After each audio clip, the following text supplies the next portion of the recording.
말씀 보겠습니다. 오늘 같이 보실 말씀은 마가복음 13장 26절 말씀, 한 절 말씀입니다. 마가복음 13장 26절 말씀, 한 절 말씀입니다. 다 같이 합독하겠습니다. 그때 인자가 구름을 타고 큰 권능과 영광으로 오는 것을 사람들이 보리라. 우리 한 번 더 같이 합독하겠습니다. 제가 잘못 적어놨나 보네요. 마가복음 13장 26절인데 저걸 제가 타이핑을 쳤는데 제가 뭐 어디 잘못 보고 타이핑 쳤나 봅니다. 죄송합니다.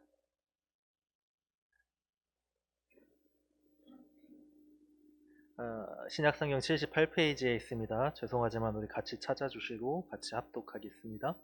우리 한 번 더 같이 마가복음 13장 26절 말씀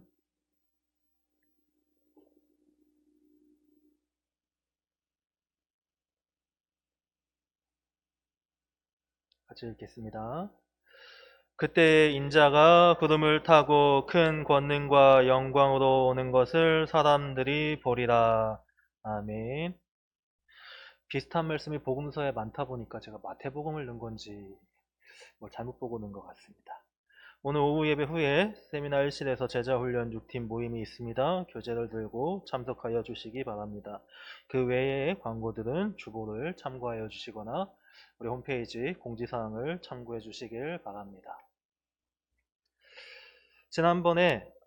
지난달 둘째 주죠. 9월 둘째 주에 사도신경으로 재림에 대해서 말씀드리면서 재림은 소망이라고 말씀드렸습니다. 그 부분을 간단히 한번 정리하고 넘어가자면 먼저 성경은 분명히 이 땅에 끝이 있다고 말합니다. 그리고 예수님의 재림은 이 땅의 종말을 의미합니다. 많은 사람들은 종말에 대하여 절망적으로 보곤 합니다. 소위 아포칼립스라는 단어나 그런 것들, 그리고 우리가 그 영화나 그런 것들을 보면 종말에 대해서 많이 절망적으로 끔찍하게 생각들을 하는데, 그러나 성경이 이야기하는 종말은 단순한 끝이 아니라 새로운 시작이며, 그 종말은 예수님의 재림으로 시작하여 심판으로 끝을 맺습니다. 이후부터는 하나님이 말씀하신 새로운 땅에서 영원한 지옥과 천국으로 나뉘어 살아가게 되는데, 우리는 영원한 천국에 거할 자들이기 때문에 그렇기에 우리에게는 소망이 되는 것이 맞습니다. 그러나 그러한 종말에 대하여 인간적인 해석과 생각들이 잘못된 사상을 만들고 사람들을 현혹하여서 오랜 역사 가운데 수많은 사이비와 이단을 만들어냅니다. 그로 인하여 많은 사람들이 거기에 넘어가거나 아니면 지겨워하거나 질려버리거나 그렇게 변해버렸다고 좀 말씀을 드렸습니다. 또한 오늘날의 우리 시대 속에서는 소위 합리주의 또는 과학주의 등이 사람들이 말씀을 믿지 못하게 만들어 버립니다. 합리적이지 못하다, 기적이 말이 되느냐 등등, 인간의 이성적으로 세상을 바라봐야 된다는 등등 해서 아예 말씀에 집중하지 못하도록 잘못된 생각을 주입시켜 오고 있기에 현대 많은 사람들이 종말이나 재림에 대하여 중요하게 여기지 않는 것처럼 보입니다. 하지만 이는 분명히 그리스도인이라면 잘못된 길을 가는 것이라 말씀드릴 수 있습니다. 우리가 끝이 있다는 사실을 인식하지 않고 살아가면 다들 힘듭니다. 힘든 현실이긴 합니다. 그러나 상대적으로 과거에 비해선 풍족한 것도 사실입니다. 특히 요새 어린아이들은 뭐 교회에서 먹을 거 준다 그래도 거들떠 보지도 않습니다. 집에서 더 맛있는 걸 먹을 수 있기 때문에 어머니나 할머니, 특히 할머니들, 할아버지들이 사달라고만 하면 손자, 손녀한테 못 사줄 게 없으신 분들이 많으셔가지고 애들이 웬만한 간식은 쳐다보지도 않는 시대가 됐습니다. 그렇게 풍족하다 보니까 가난하고 힘든 시대를 살아온 우리 성도님들이나 그런 분들은 또 다른 얘기지만 그 밑에 다음 세대들은 너무나 풍족하여서 상대적으로 그래서 어, 하나님을 떠나 살 확률이 높아지기 때문입니다. 재림이나 그런 것들을 제대로 배우지 못하고 인식하지 못한다면 모두가 다 가난하고 어려운 삶을 살아갈 때는 정말로 그 어디도 기댈 데가 없으니까 하나님만을 찾을 수밖에 없었습니다. 오히려 과거 어려운 시절에는 삶에 치이다 보니까 오히려 그릇된 종말론에 쉽게 넘어가는 경우도 있었습니다. 이 땅에 예수님이 오셔서 휴거한다면 그러면 내 삶이 끝나고 이 고통이 끝나고 영원한 천국에 들어간다고 하니 오히려 그게 나을 정도로 삶이 어려우신 분들, 힘드신 분들이 많이 계셨기 때문입니다. 오늘날에도 그러신 분들 많이 있으시죠. 그러나 현대 사회에서는 그거를 좀 이상하게 가르쳐놔서 자살률이 높아지는 좀 끔찍한 결과를 만들어 놨는데, 그러나 과거에는 그렇게 종말론에 빠지시는 분들이 많았습니다. 삶을 그러다 보니까 종말론을 통하여 삶을 포기하게 만들거나 아니면 반대로 모두가 힘들지만 그럼에도 풍족한 지금의 우리 시대에선 하나님을 그리고 종말을 바르게 인식하지 못할 때 세상이 너무나 좋아 보이기에 재밌는 것들, 쾌락들이 너무나 많기에 하나님을 쫓는 힘든 삶보다는 세상을 쫓는 편한 길을 가게 될 것입니다. 여러분 1980년대, 90년대에 믿음 생활 하실 적에는 그때는 사회보다 세상보다 믿음 생활하는 게 편했을 겁니다. 생각에는 그렇습니다. 그러나 요새는 믿음 생활하는 거 쉽다고 하시는 분들 거의 보기 힘듭니다. 목사님들도 강대상에서 다들 믿음 생활이 오히려 더 힘들다고들 이야기하는 모습을 볼 때가 많습니다. 힘든 건 하기 싫은 게 인간의 본성이죠. 그렇게 우리는 이 땅에 끝이 있고 분명히 예수님이 재림하실 것임을 인식하는 삶을 살아가야 합니다. 그렇게 인식하고 그것을 소망으로 품고 이 땅에서 끝까지 하나님의 자녀다운 삶을 살아가고자 하나님을 의지하는 삶을 살아가야 합니다.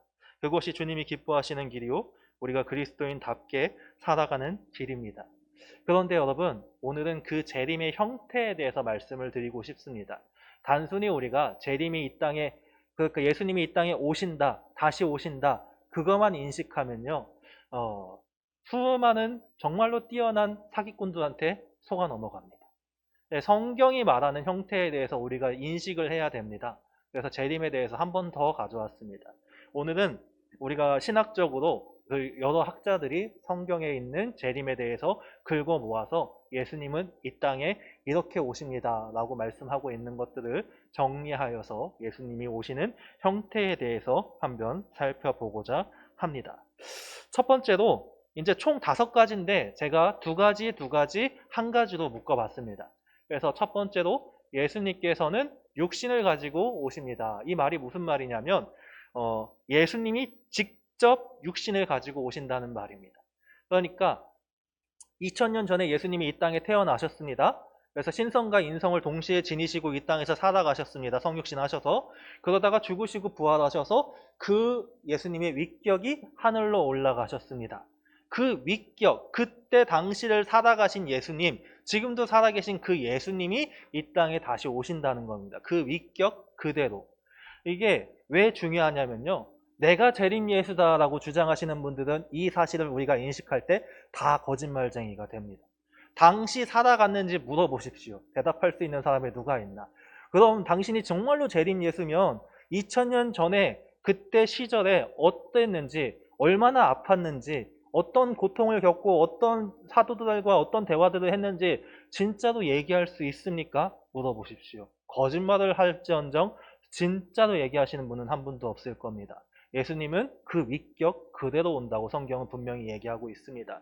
그런 사기꾼 재림 예수들 뿐만 아니라 이제 성경을 너무 열심히 연구하다 보면 이상하게 성경을 보시는 분들이 있는데 그 중에는 이렇게 주장하시는 분들이 있었다고 합니다.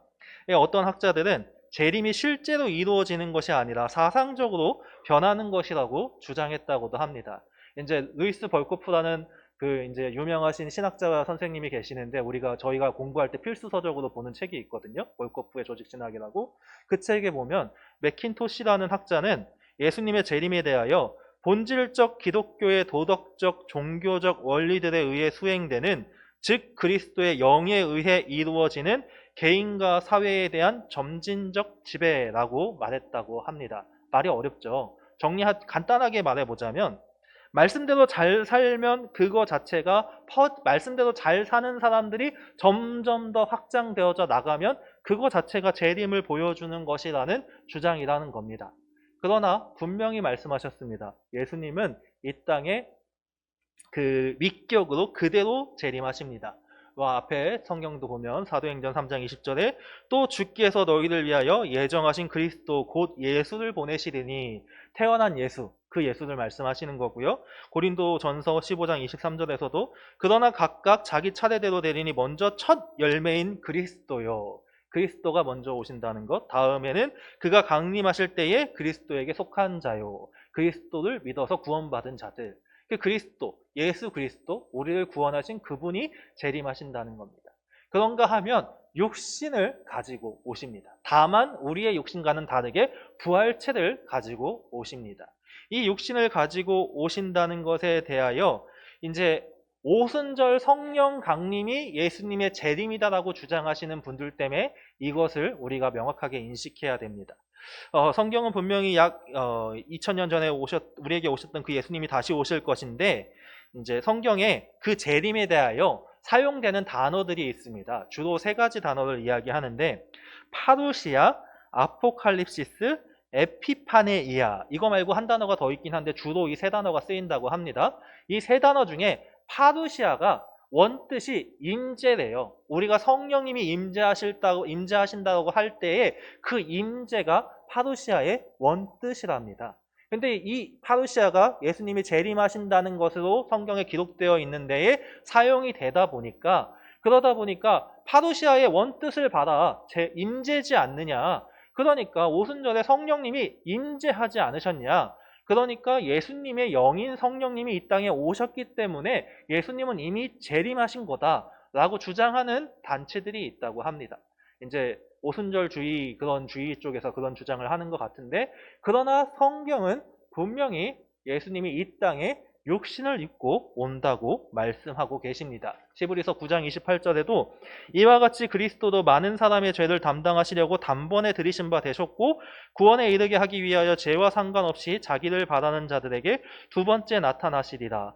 단번에 육신으로 들이신 바 되셨는데 그 육신이 두 번째 나타난다는 거예요. 그것을 말하고 있는 거고 요한계시록 1장 7절에서 볼지어다 그가 구름을 타고 오시리라 각 사람의 눈이 그를 보겠고 그러니까 볼 수 있게 오신다는 거니까 영은 눈에 안 보이잖아요. 인간의 눈으로 영을 볼 수 없으니까 물론 이제 귀신을 본다고 하는 무당 선생님들은 계시지만 그게 진짜인지 모르잖아요.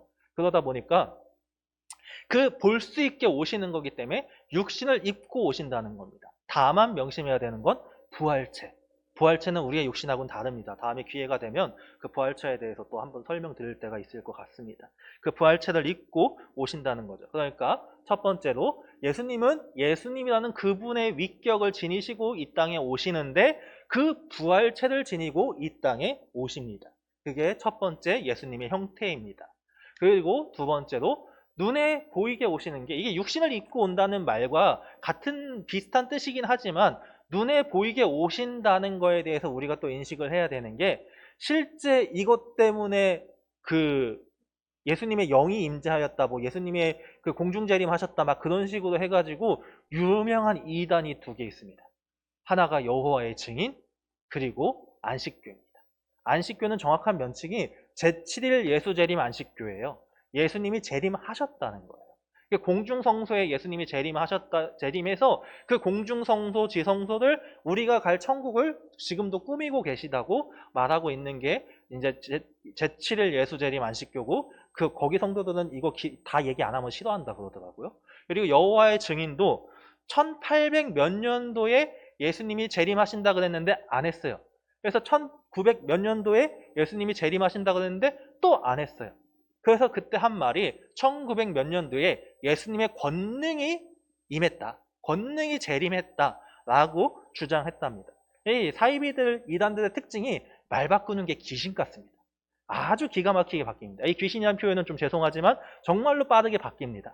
그러니까 그런데 성경을 모르잖아요. 성경을 안 읽고 예수님이 눈에 보이게 오신다고 하셨는데 그거에 대해서 제대로 모르다 보면 그러면 거기에 홀라당 속아 넘어가서 여호와의 증인 가거나 안식교 가거나 그렇게 되는 거죠. 그러다 보면은 이상한 얘기나 듣다가 정말로 구원 받았는지 못 받았는지 그건 모르겠는 삶을 살아가다 이제 죽음을 맞이하겠죠. 그러니까 눈에 보인다는 표현을 쓰긴 했는데 좀 어렵게 표현하면 가시적으로 오신다고 말합니다. 그러니까 눈에 보이게 온다라는 말입니다. 그리고 영광스럽게 오십니다. 이 영광스럽게 오신다는 말은 마가복음 13장 26절 이제 오늘 우리가 같이 읽은 말씀이나 그때의 인자가 구름을 타고 큰 권능과 영광으로 오는 것을 사람들이 보리라. 데살로니가 전서 4장 16절에서도 주께서 호령과 천사장의 소리와 하나님의 나팔 소리로 친히 하늘로부터 강림하시리니 그리스도 안에서 죽은 자들이 먼저 일어나고, 이렇게 말씀하는 대표적인 구절들이 있고요. 이 말씀들 외에도 복음서나 다른 성경들에서 재림에 대해서 영광스럽게 오심을 다양하게 표현하고 있는데, 이거를 제가 다 가져와서 보여드리기가 어려워서 이제 그 벌코프라는 이제 그 학자님 말고 또 유명하신 분이, 이제 목사님도 가끔 인용하시는 분인데, 헤르반 바빙크라고 하시는 선생님이 이 재림에 대해서 그분이 성경에 있는 걸 잘 정리해가지고 쓰신 글이 있어서 그거를 한번 가져와서 읽어드리겠습니다. 이게 좀 글이 어렵긴 하지만 영광에 대해서 이 성경이 말하는 것을 이렇게 정리하고 계십니다.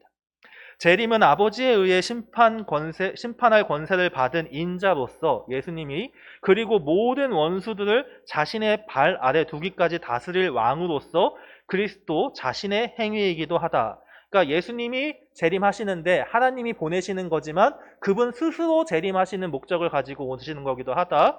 그가 이 땅에서 떠나 하늘로 올라갔기에 그가 임할 때 하늘로서 다시 올 것이다. 하늘로 올라가셨으니 하늘로 다시 올 것이다. 그리고 그가 승천할 때에 구름이 그를 취하여 제자들의 눈에 보이지 않게 한 것과 같이 구약적인 언어로 마치 승리의 마차가 그를 이 땅에 데리고 오는 것처럼 그가 하늘 구름을 타고 다시 올 것이라고 묘사되고 있다. 구약 성경에는요, 여호와께서 하나님께서 당신을 나타내실 적에 구름을 많이 표현합니다. 구름으로서 재림하셨음을 많이 임재하셨음을 많이 표현하고 있어요.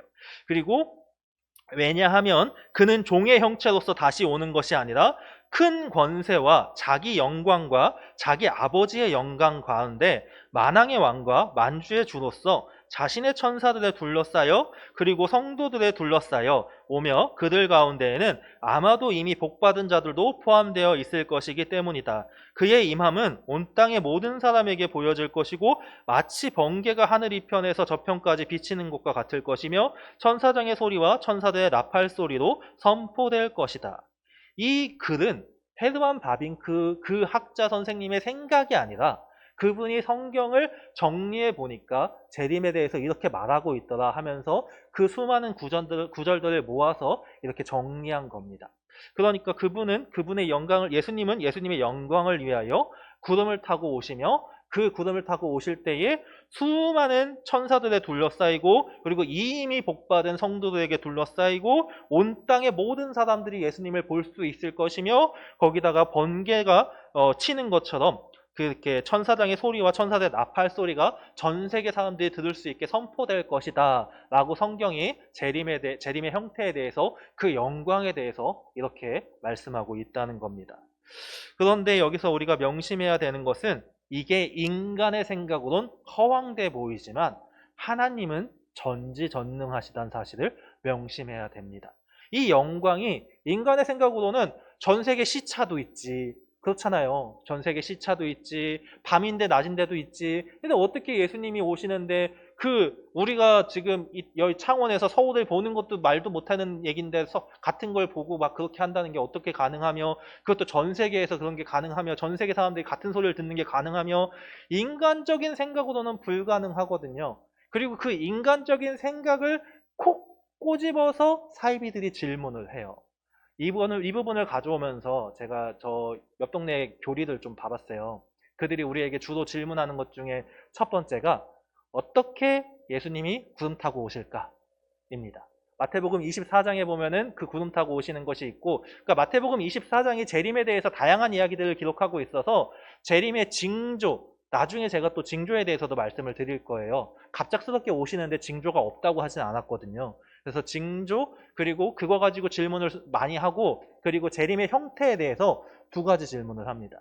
첫 번째는 예수님이 어떻게 구름 타고 오실까? 두 번째는 나팔이 울린다는데 그 나팔이 몇 개일까? 이런 질문을 한대요. 황당하죠? 황당한데 우리가 성경을 모르다가, 그러니까 뭔가 주일 예배는 열심히 드렸어요. 주일 예배는 열심히 드렸는데 특별히 성경 공부를 안 했어요. 그런데 이런 질문을 들으면 뭐지? 이런 생각이 들어요. 왜냐하면 주일 예배 때는 이런 말씀 듣기 어려우니까, 잘 안 하시니까. 그러다 보니까 이 질문들을 하는 이유가 있습니다. 첫 번째 질문의 경우, 이제 그 주요 요지가 어떻게 수증기로 이루어진 구름을 사람이 타고 올 수 있느냐? 그것은 불가능하다. 그러니까 그 구름은 진짜 구름이 아니라 예수의 영이 구름의 형태를 띠고 오는 것이다. 라는 식으로 해가지고 이만희가 그 영을 받았다. 이걸 주장하고 싶은 거예요. 이만희가 그 영을 받았다. 그 구름은 뭐 상징적이거나 예수의 영이다. 이런 식으로 그렇게 이야기하고자 하는 겁니다.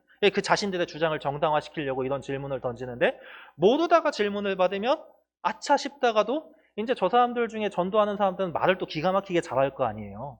그러면 그 말에 홀라당 넘어가는 거예요. 그럴 듯하게 들리거든요. 근데 우리가 성경을 제대로 알고 있으면 저건 뭔 헛소리야 하게 되죠. 모르면 당하는 겁니다. 두 번째 질문 같은 경우도 이제 그 상식적으로 어떻게 전 세계 사람들이 들을 수 있는 나팔 소리가 있겠느냐가 이 질문의 요지입니다. 그러니까 이 나팔 소리가 상식적으로 불가능하니까 이것도 비유다, 상징이다. 그래서 비유적으로 풀었을 적에 이것도 이만희에게 다가가게 풀이를 해요. 비유 풀이를 합니다. 그래서 이만희에게 다가가게 하는데, 근데 이 부분에 대해서 이단 상담소에서 이제 그 사역하시는 목사님이 그 우리가 어떻게 답변을 해야 될까? 그들이 얘기할 때 그 성경이 말하는 정답이 무엇인가라고 얘기할 적에 제가 전지전능한 하나님이라고 말씀드렸잖아요. 전지전능한 하나님께 불가능한 것은 없습니다. 그리고 이미 성경에서 예수님은 무리를 걸으시기도 하셨습니다. 그런데 수증기로 못 걸으실 이유가 뭐가 있습니까? 수증기를 걸으실 수도, 수증기를 타고 내려오실 수도 있는 거죠. 구름이라 할지라도. 그리고 구름은 구약이나 신약에서도 구약에서도 하나님의 영광을 상징하고 신약에서도 하나님의 영광을 상징하지 하나님의 영이라는 표현으로 그렇게 쓰인 적은 제가 알기로는 없는데 이제 제가 정확히 아는 건 아니기 때문에 근데 없는 걸로는 알고 있습니다. 그리고 그래서 예수의 영인이 뭐니와는 거리가 멀다는 겁니다. 그리고 다니엘서 7장 13절에 구약에서 이미 마지막 때에 대한 예언에서 인자 같은 이가 하늘 구름을 타고 와서 라고 말하고 있기도 합니다. 신약에서만 얘기하는 게 아니라 구약에서도 이미 예언하고 있다는 거죠. 두 번째 질문에 대해서도 우리의 상식으로는 어떻게 가능할까라고 이야기하지만 그러나 여기서도 똑같이 되돌려 줄 수 있습니다. 하나님은 전지전능하시다. 그 전지전능한 하나님이 하고자 하시는데 못할 일이 뭐가 있느냐. 그리고 절대로 비유가 아닙니다. 하나님의 영광을 친히 드러내기 위하여 그렇게 표현하시는 거기 때문에 비유가 아니라 실제 일어날 일이라고 우리는 믿는 자들이 되어야 합니다. 인간의 생각으로 불가능하다고 생각한다면 거기서 한계를 만들고 결국 그러니까 우리가 인간의 상식과 방법으로 예수님의 재림을 판단하고자 할 때 우리는 예수님의 재림을 이해할 수도 받아들일 수도 없고 결국 저들이 말하는 그런 헛소리에 속아 넘어가서 저런 데 빠져들거나 그럴 수 있게 되는 겁니다. 저기 빠져드시는 분들 중에 똑똑하신 분들 정말 많대요.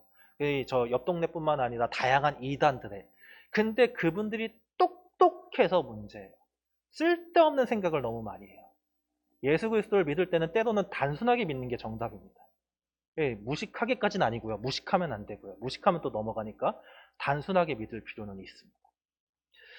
그렇기에 우리가 믿는다면 위에서 첫 번째로 말씀드렸던 위격과 부활체를 지니고 오신다는 것도 인간적인 생각으로는 말이 안 되지만 우리가 하나님을 예수님을 전지전능하신 우리의 구원자로 믿을 때 그런 재림의 형태들이 절대로 불가능하지 않다는 사실을 깨닫게 되는 겁니다. 마지막으로 예수님이 오시는 형태에 대해서 갑작스럽게 오신다고 성경은 이야기하고 있습니다. 제가 마태복음 24장 36절에서 44절까지 말씀을 가져왔는데요. 한번 우리가 같이 한번 좀 길지만 같이 한번 읽어봤으면 좋겠습니다. 천천히 한번 읽어보겠습니다.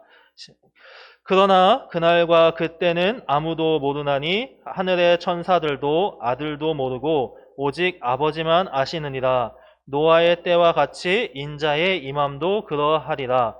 홍수 전에 노아가 방수에 들어가던 날까지 사람들이 먹고 마시고 장가들고 시집가고 있으면서 홍수가 나서 그들을 다 멸하기까지 깨닫지 못하였으니 인자의 임함도 이와 같으리라. 그때에 두 사람이 밭에 있음에 한 사람은 데려가고 한 사람은 버려둠을 당할 것이요.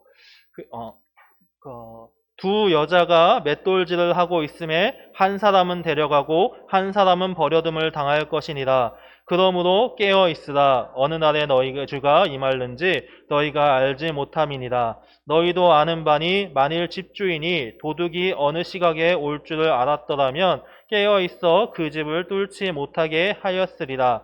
이러므로 너희도 준비하고 있으라. 생각하지 않은 때에 인자가 오리라. 지난번 설교 때도 예수님이 재림에 대해서 반복해서 말씀하심은 우리가 깨어있게 하기 위하여라고 분명히 말씀드렸습니다. 이 마태복음을 보면 굉장히 충격적입니다. 그때 두 사람이 밭에 있음에 한 사람은 데려가고 한 사람은 버려둠을 당하리라. 두 여자가 맷돌질을 하고 있음에 한 사람은 데려가고 한 사람은 버려둠을 당할 것입니다. 한 사람은 같은 일을 하는데 깨어 있었고 한 사람은 같은 일을 하는데 잠들어 있었습니다. 아니면 죽어 있거나 예수님을 믿지 않아서. 이거는 깨어 있으라는 말은요, 어쩌면요, 예수님을 믿는 자들 중에도 잠들어 있는 자들이 있을지도 모른다는 얘기가 되기도 합니다. 예, 상상하기에 얼마나 끔찍합니까? 우리가 평생을 예수님을 믿는다고 살아왔습니다. 근데 한순간 깨어있지 못해서 잠들어 있는데 그날 예수님이 딱 재림하신 거예요. 그래서 깨어있는 자들은 다 데려가는데 열 처녀 비유처럼 다섯 처녀는 깨어있지 못해서 기름을 준비하지 못해서 그냥 다쳐버리는 거예요. 이 열 처녀는 똑같았어요. 똑같은 위치에 있는 사람들이었어요. 그러니까 세상 사람들하고 비교하면 안 돼요, 우리는. 우리는 세상 사람들은 아예 예수 그리스도를 모르는 자들이고 알 방법도 없는 자들이에요.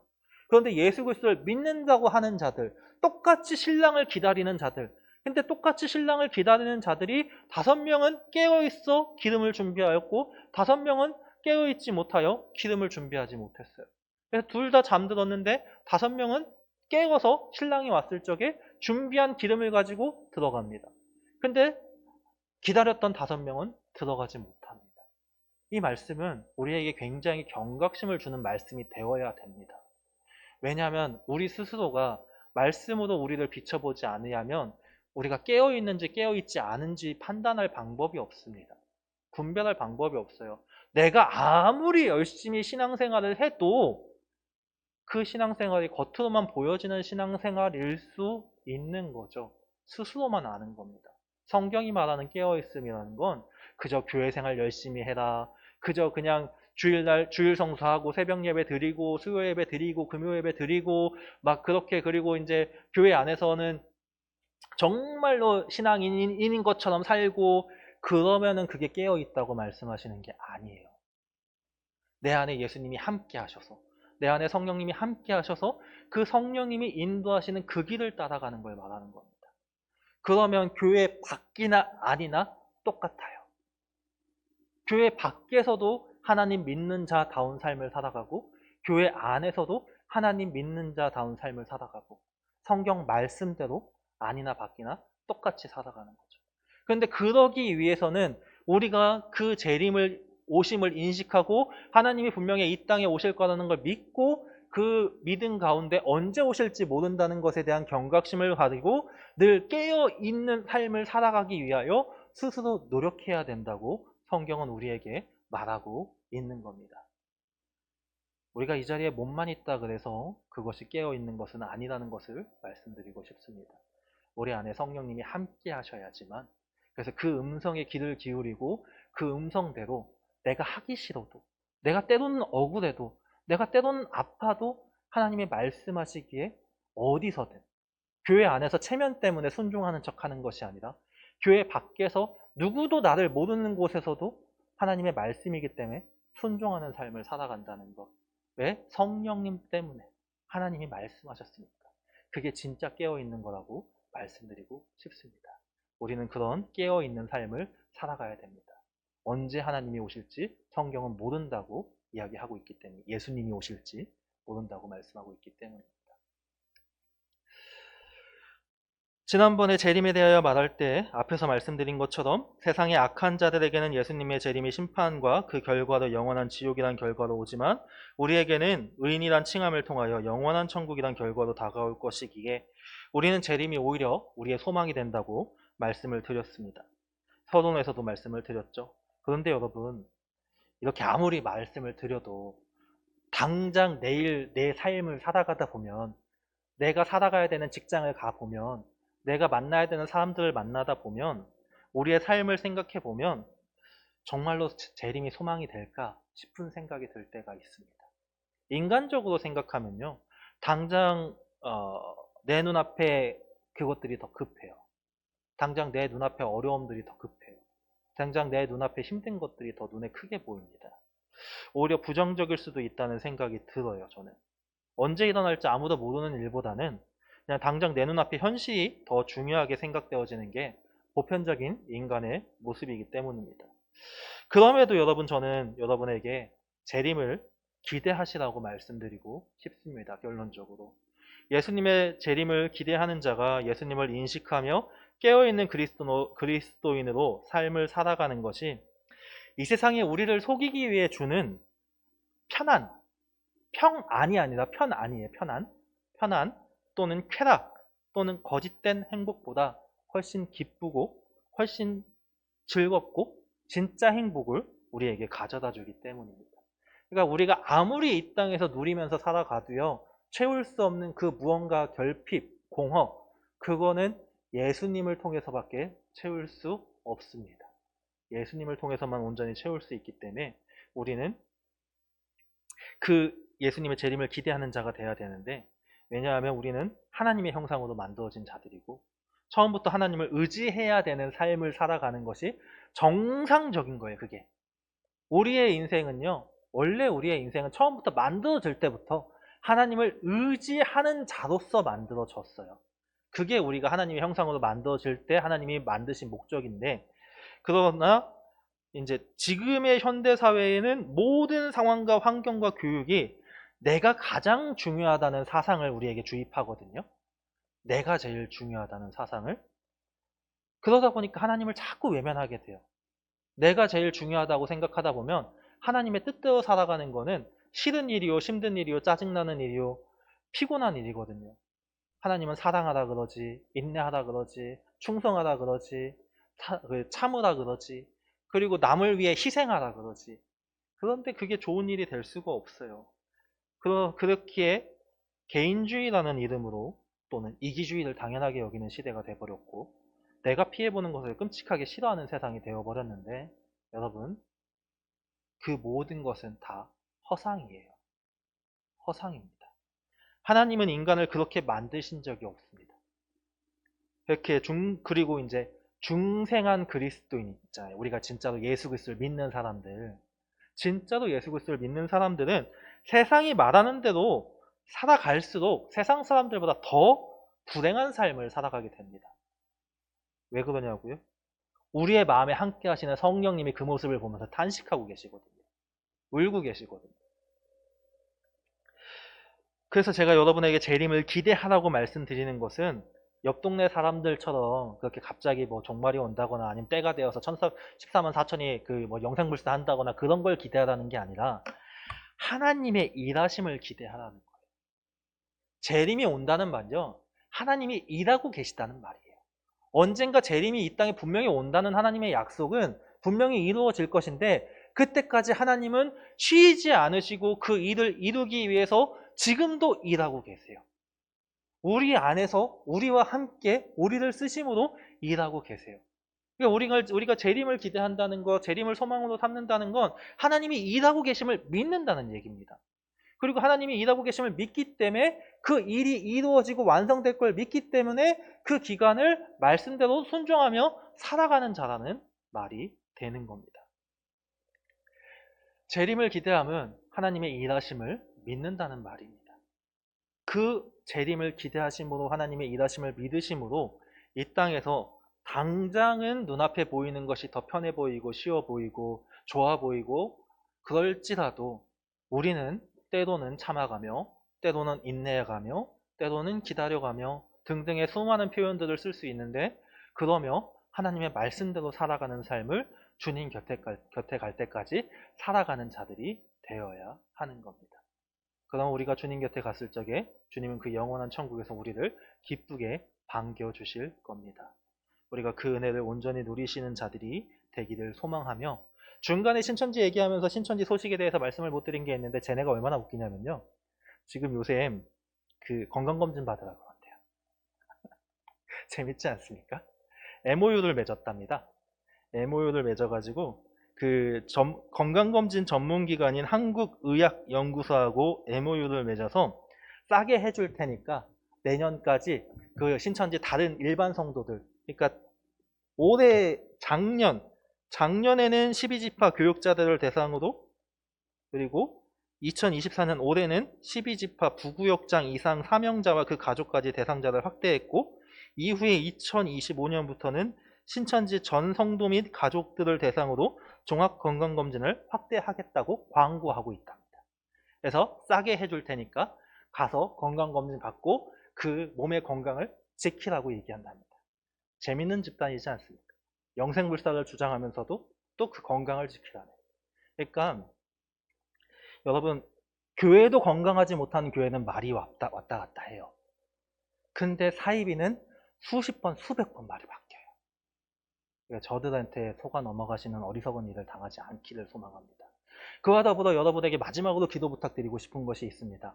쟤네가 11월에 11만 수료식을 진행하려고 하고 있습니다. 작년까지 10만 수료식이었죠. 근데 자기들의 세를 더 부풀리기 위해서 11만 수료식을 하겠다고 대대적으로 광고를 하고 있습니다. 근데 지금 평소에 빌리던 대구 스타디움을 빌리지 못할 수도 있다는 이제 소문이 돌고 있습니다. 뭐 대구 스타디움을 고친다던가 아니면 거기서 안 빌려준다든가 막 그런데요. 그런데 그러면은 제대로 된 스타디움을 그 경기장을 빌리지 못하면 그러면 인력을 동원하더라도 그 인력이 10만 명이라는 걸 표현하지를 못하겠죠.